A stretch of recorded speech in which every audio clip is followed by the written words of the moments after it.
So for our Valentine's Day episode, I did a buttermilk panna cotta with berries.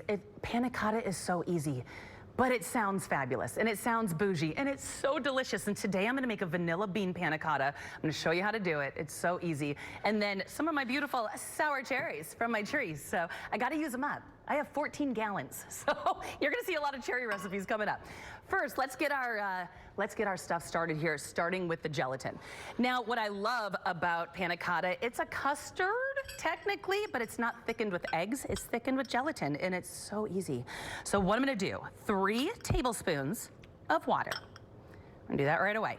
And then you're gonna take a packet of that Knox gelatin, you're just gonna sprinkle it over the top. We're gonna let this hang out for a minute. We just want that to hang out, bloom. It's gonna get a little foamy. It's gonna kind of get gelatinous, and we're gonna whisk that into our hot cream in a minute, but we need to give that a head start. So let's give that a head start.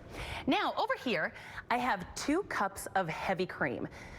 Do not email me and say, can we use skim milk? And can we use, no, this is a panna cotta. It's an Italian dish that just means cream, honey. We want the cream, we want the milk. So it's a rich, beautiful dessert. You gotta use the heavy cream. So 2 cups of heavy cream. To this, I'm gonna go ahead and add in 1 cup of our Lamer's whole milk as well. We don't want the whole thing to be heavy cream because that is rich, honey. So we're gonna get that started. And then to this, we got to add some sugar. This is where the sweetness is coming from. So I'm going to give this a little whisk here. It's starting to get hot. We need to dissolve the sugar. I am not looking to boil this. I just want this to get hot and steamy so it melts down into the gelatin. So heavy cream, whole milk, little pinch of salt because you know I love a sweet and salty. That's going to bring out some flavors. And then on the side, I have my vanilla bean paste. I don't use it for everything. It's kind of a bougie thing to have around, but worth every penny, this vanilla bean paste. I actually have 2 huge ones at my house right now as well. You know I use them for my coffee creamers. You know I use them for everything. I just love a thick, rich, pure vanilla. Could you use vanilla extract in here? Absolutely, but splurge on yourself. Add this to your tea. Add this to your coffee, your frostings. You're gonna see, I'm gonna show you, we have a finished one, the little flecks. Fabulous. All right, so now over here, I have some water getting hot. I need to make something with these sour cherries. I just wanna make a sour cherry compote, which is just a simple sugar and cherries and a little bit of vanilla. It's so simple. Now, the one that I did for Valentine's Day, like I said, that was a buttermilk panna cotta. That is fabulous with this cherry compote as well. So if you don't want to do the vanilla bean paste, but you have buttermilk at home, Abby and I last week posted how to find our recipes. You go to that little magnifying glass in the corner of our website, just put in buttermilk and my buttermilk panna cotta should pop up. Either or are fabulous. Right now I'm just waiting for this to get nice and steamy as it's starting to, making sure that sugar is dissolving. I'm gonna be that person that just uses the same whisk over here, making this simple syrup, getting this nice and hot and dissolving the sugar and getting my sour cherries in. It is cherry season. Everybody's seeing the dark cherries, right, from Door County that are coming in right now. My cherry trees are sour cherry trees. I have to sugar these up. I gotta sweeten them up. They are tart, but they're so good for you. Cherries help you sleep. They help you, they're full of antioxidants. They're great for heart health. I am all about the cherries right now. So we're gonna let these cherries come to a simmer in that sugar. And then we're just gonna let them cool down. Now, if you want them to be whole and bright and fresh, you're only gonna simmer those for a couple of minutes. But if you wanna reduce that down a little bit, get them thick and jammy, you're gonna go ahead and either reduce it down even further or make a little cornstarch slurry. A little tablespoon of cornstarch slurry in there will help thicken them up too. Okay, we're gonna turn this off because you look like you're about to start boiling. We don't want that. So my heavy cream and my milk have come to a nice hot temperature. Now I want you to take a look at my gelatin right now. See that?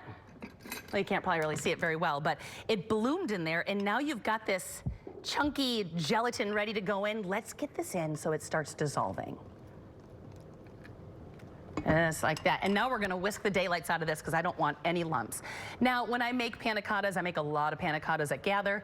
Oftentimes I will strain it just to make sure there's no lumps. But I feel like I'm good today. I'm not gonna do it today. So I'm just letting that dissolve, dissolve, dissolve. And now that that's dissolving, now we add in our vanilla. The vanilla bean paste, it would have really killed the flavor if I would have simmered it in there right away. Now we can add it in at the end. And I want you to see, Brandon, see if you can get a close-up of the glug. You ready? Watch the glug. I don't measure, I measure with my heart. Here we go. Boom. Oh, she's so pretty. All right. Give that a good whisk. And this is done. You're not tempering in eggs. You're not baking it off like a pot de creme. This is done. What do you want to pour it in? So this is where I will pour it into mini shot glasses. If I'm catering and taking it to like a baby shower, a wedding shower, somewhere where you just need little bites, pour them in little shot glasses and refrigerate them. You making this for date night, get them in some beautiful martini glasses. All you're looking to do is refrigerate this. What I'm gonna do is do the opposite of bougie, because I want everyone in the studio to be able to try it today. So I'm throwing them in some little disposable cups. So that way I can just chill them quickly in the fridge, and everybody can try some later with little cherries on top. But I don't trust myself to pour from that, so I'm gonna use this. But of course we made some beautiful ones, because there's no way that Sarah was gonna take a picture. She cannot lower herself to take pictures of things in Dixie cups.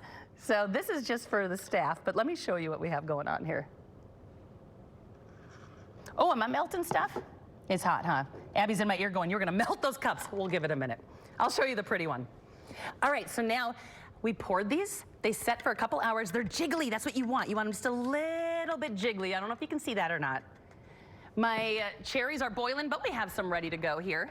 Now, if you wanted to add in a little port wine, a little booze in this, you are welcome to it.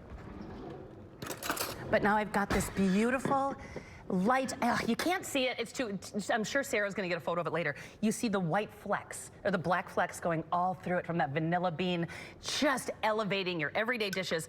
Now we're gonna take these cherries, give these a good dollop right over the top. And this couldn't be easier. Just chill it all. Just make sure everything's chilled. It's elegant. It's delicious. Heck, it's good for you. It's got cherries, for goodness sakes. You're gonna sleep well. The vanilla beans are good for the soul, and this comes together in no time. Just don't pour it into cheap plastic cups immediately, because it might burn through the bottom. Right now, Abby in my ear is so happy I did not make a mess all over the counter. It's Friday, we're doing great.